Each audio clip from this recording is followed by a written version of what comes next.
കൂട്ടുകാരെ, ഞങ്ങൾ ഇന്നൊരാളെ കാണാൻ പോകുകയാണ്. അതിൻ്റെ ഒരുക്കങ്ങളാ. അച്ഛൻ എൻ്റെ ഉടുപ്പൊക്കെ റെഡിയാക്കി തരുമോ? ഞങ്ങൾ ഫാമിലിയോടെ കൂട്ടുകാരെ കാണാൻ പോകുന്നേ. അങ്ങനെ ഞങ്ങൾ സ്ഥലത്തെത്തി.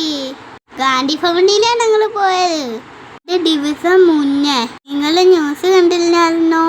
താണ്ട ഈ അപ്പൂപ്പനെ കുറിച്ച്. ഈ അപ്പൂപ്പൻ ഞങ്ങൾ സ്വന്തം ഗാന്ധി ഭവനിലെത്തിയിട്ടുണ്ട്. ഞങ്ങൾ ചെന്ന സമയം അവിടെ യോഗ നടക്കുകയായിരുന്നു. എന്തായാലും മിഠായൊക്കെ ഉണ്ട് കൊടുക്കാനായിട്ട്. താണ്ട് ഞങ്ങളെ പുതിയ അതിഥി. ഞാൻ കൊടുത്ത മിഠായൊക്കെ കടിച്ചു പൊട്ടിച്ച് തിന്നുവാ. പാവൂല്ലേ. അടി മുടിയൊക്കെ വെട്ടിയല്ല സുന്ദരക്കുട്ടപ്പനായി. എല്ലാരോടും വലിയ കാര്യമാ. ഞാൻ പതുക്കെ കിച്ചണിലോട്ട് പോയി കേക്കൊക്കെ തിന്നു. എനിക്ക് തന്നെ കേക്ക് കണ്ടോ? ഇവിടെ ആരെ ബർത്ത്ഡേ ആയിരുന്നു. ഞാനും അപ്പനുമായിട്ട് നല്ല കൂട്ടായി. ഞാൻ ചോദിച്ചു എൻ്റെ വീട്ടിൽ വരുന്നോന്ന്. നമുക്ക് സ്കൂൾ തുറക്കുമ്പോൾ ഒരുമിച്ച് സ്കൂളിൽ പോകാമെന്ന് പറഞ്ഞു. കൂട്ടുകാരെ അവിടുന്ന് ടാറ്റാ ബൈ ബൈ ഒക്കെ പറഞ്ഞ് എനിക്ക് പെൻസിലും ബുക്കും മേടിക്കാൻ പോയി. എനിക്കൊരു ബോക്സ് വേണമായിരുന്നു. ഞാൻ ഉദ്ദേശിച്ചത് കിട്ടിയില്ല.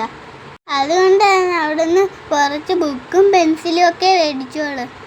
പിന്നെ നെയിൽസ്ലിപ്പ് എനിക്ക് ഇഷ്ടപ്പെട്ടിട്ട് ഞാൻ എടുത്ത്. അവിടെ കുറേ നെയിൽസ്ലിപ്പ് ഉണ്ടായിരുന്നു. എനിക്ക് ഏതെടുക്കണമെന്ന് അറിയാൻ വയ്യ. എനിക്ക് വീട്ടിലിടാൻ വേണ്ടി ഒരു ചെരുപ്പ് നോക്കി. ഇത് കൊള്ളാവോ? പക്ഷെ ഞാനിത് എടുത്തില്ല. എനിക്ക് അതിനേക്കാൾ ഇഷ്ടപ്പെട്ട ഈ ചെരുപ്പാ.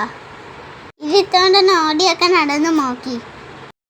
അവിടുന്ന് സാധനങ്ങളൊക്കെ മേടിച്ച് പുറത്തിറങ്ങിയപ്പോൾ ഭയങ്കര മഴ, ഭയങ്കര ഇടിയും കാറ്റും ഉണ്ടായിരുന്നു. രാത്രി ആവാറായി. കൂട്ടുകാരെ ഞങ്ങൾ പതുക്കെ വീട്ടിലോട്ട് പോട്ടെ. ബായ്.